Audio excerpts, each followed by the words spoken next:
11ই ফেব্রুয়ারি মসজিদের কাজ আনুষ্ঠানিকভাবে শুরু হয়েছে। মধ্যখানে নির্বাচনের জন্য যেহেতু আমরা সরাসরি রাজনীতির সঙ্গে যুক্ত আছি, আমার ট্রাস্ট বাবরি মসজিদ তৈরি করছে।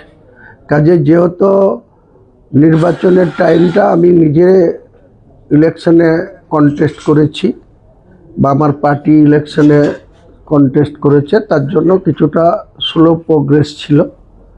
আবার নির্বাচনের সময়ও অতিক্রম হয়ে গিয়েছে, এখন আবার পুরো তার সমহিমায় তার কাজের যে সিস্টেম বা যে স্ট্রাকচার যেটা তৈরি হচ্ছে, ইমারত যেটা তৈরি হচ্ছে, সেটা কাজ চলছে।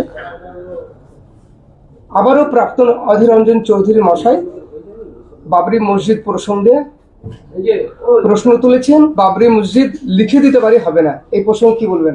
ওইসব ফালতু লোকের কোনো কথার জবাব হুমায়ুন কবির দেবে না। যে 5 বারের সাংসদ, এত দাম্ভিকতার সঙ্গে তিনি 2024-এ গোটা বাংলার মিডিয়াকে এবং দিল্লির মিডিয়াদেরকেও বুক বাজিয়ে কাউন্টিংয়ের আগে বলছিল আমি 1 লাখ ভোটে জিতছি। যার নিজস্ব ধ্যান ধারণা নাই, 5 বারের সাংসদ, তার প্রাপ্তি ভোট কত হতে পারে সেই সম্বন্ধে যার কোনো ক্যালকুলেশন মেলে না, তার ফালতু কথার জবাব হুমায়ুন কবির দেবে না। হুমায়ুন কবির নিজেই বহরমপুর বিধানসভায় কন্টেস্ট করেছিল পার্টির হয়ে, বলেছিল নিজের দমে জিতবে। তার কত দম চোটা মেয়ে দেখে নিয়েছে মানুষ, বহরমপুরের মানুষও তার দম পরীক্ষা দিয়েছে। কাজেই পরাজিত ডুবন্ত জাহাজে কেউ চাপতে চায় না। আমি ডুবন্ত জাহাজের যারা নায়ক, তাদের সঙ্গে আমি নাবিক হব না। অন্নপূর্ণা ভান্ডার নিয়ে কিন্তু খেলা জমে গেছে। গত কয়েকদিন ধরেই ফেসবুকে এবং অনেকের মুখেই শুনছিলাম অন্নপূর্ণা ভান্ডার নিয়ে খুব সমস্যা হচ্ছে, 12 পাতার ফর্ম ফিল আপ করতে হচ্ছে, আর তাই নিয়ে মানুষের প্রবল আপত্তি। ভাবছিলাম যে এত আপত্তির কি আছে এই 12 পাতার ফর্মে। ভালো করে খোঁজখবর নিয়ে জানলাম যে পরিবারের লোকজনদের সম্পর্কে ডিটেল দিতে হবে, অর্থাৎ আমার হাজব্যান্ড, তার প্যান কার্ড, তার আধার অথবা তার ব্যাংক ডিটেল, এগুলো নাকি দিতে হবে।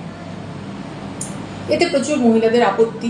কেউ কেউ বলছেন, ফেসবুক লাইভ করেও বলছেন, মাননীয় মুখ্যমন্ত্রী কেন আপনি তো দেবেন টাকাটা আমাকে, তাহলে আমার হাজব্যান্ডের প্যান কার্ড কেন দিতে হবে, কেন আমার হাজব্যান্ডের অ্যাকাউন্টে কত টাকা আছে বা তার অ্যাকাউন্ট ডিটেল কেন দিতে হবে, তিনি কেন দেবেন, তিনি তো দিতে চাইছেন না, এই সমস্ত বলছিলেন। তারপরে আমি একটু ভালো করে খোঁজখবর নিতে গিয়ে যেটা দেখলাম যে মাননীয় মুখ্যমন্ত্রী শুভেন্দু অধিকারী তিনি তো যা বলার পরিষ্কার একদম বলে দিয়েছেন। একদিকে যেরকম অগ্নিমিত্রা পল, তিনি পরিষ্কারই বলেছেন যে মাসে 3,000 টাকা করে, বছরে 36,000 টাকা সরকার দেবে, আর সরকার খোঁজ খবর নেবে না। ঠিকই তো, সরকার কি কোনো তথ্য ছাড়া যাকে তাকে যা খুশি দিয়ে দেবে নাকি? এটা কখনো হয়? সরকারের টাকা তো আসলে মানুষের করের টাকা। ঠিকই তো বলেছেন অগ্নিমিত্রা পল, খোঁজ খবর নিয়েই তো দিতে হবে।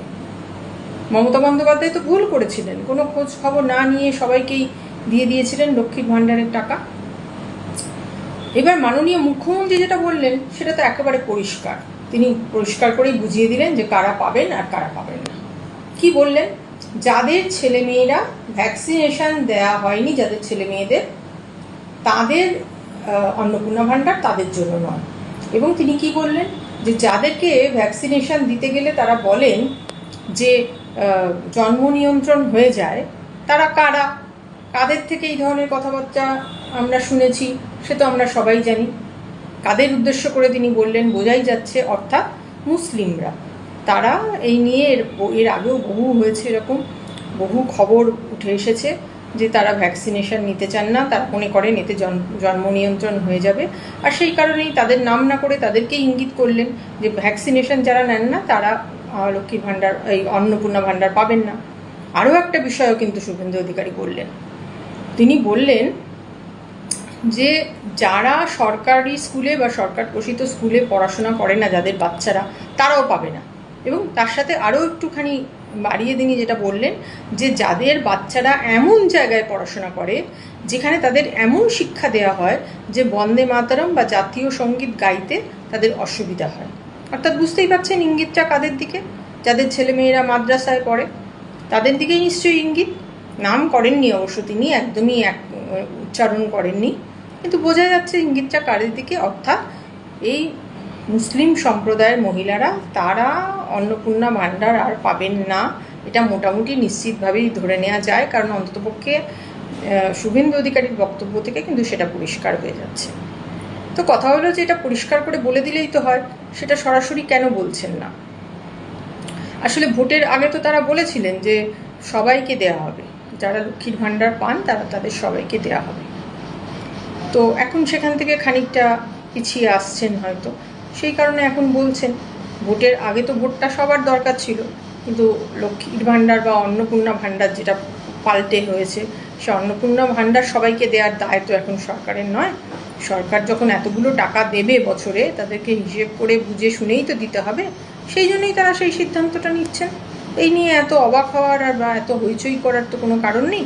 পরিষ্কার বুঝে নিন, আপনি মুসলিম, আপনি ভাই পাবেন না। আর পেতে পারেন, ভ্যাকসিনেশনটা দিতে হবে এবং এমন স্কুলে পড়াতে হবে, সরকারি স্কুলে, যেখানে ওই সমস্ত ওই মাদ্রাসার শিক্ষায় শিক্ষিত হতে পারবে না আপনাদের বাচ্চারা।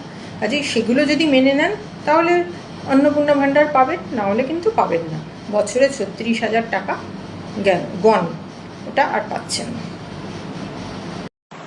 সরকারের এগেনস্টে না, বিপক্ষে থেকে যদি কিছু কোয়েশ্চেন করে জেলে যেতে হয়, তাহলে ভাই কি করব? জেলে যাব, জেলের ভাত খাবো, এবং সেই ভাতে যদি পোকা বেড়ে সেটাও ভিডিও করে দেখাবো। কেমন? যদিও এটা একজনের বলা কথা, আমি বললাম।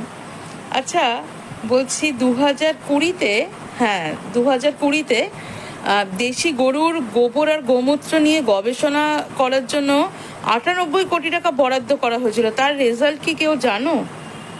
কি হলো আলটিমেটলি, রেজাল্ট কি এলো? আমি জানি না, আমার কাছে কোনো আপডেট নেই।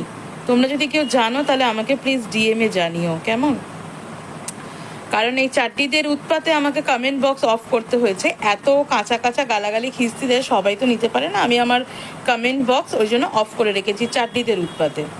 ঠিক আছে, আর একটা জিনিস হচ্ছে, কিছুদিন যাবৎ অনেক শুনছি, যদিও তার বিষয়ে কথা বলার আমার কোনো ইচ্ছা বা সদিচ্ছা নেই, সেটা হচ্ছে মানে শ্যামাপ্রসাদ মুখোপাধ্যায়ের সম্বন্ধে অনেক কিছু শুনছি। সিলেবাসেও নাকি তার সব কিছু মানে জানার জন্য দেওয়া হবে, যেটা কিনা এতদিনের বামফ্রন্ট সরকার বা টিএমসি সরকার যেটা হতে দেয়নি। যাই হোক, তা বলছি কি ছাপাবে, কি মানে স্টুডেন্টরা কি পড়বে? যে বাংলা ভাগের পক্ষে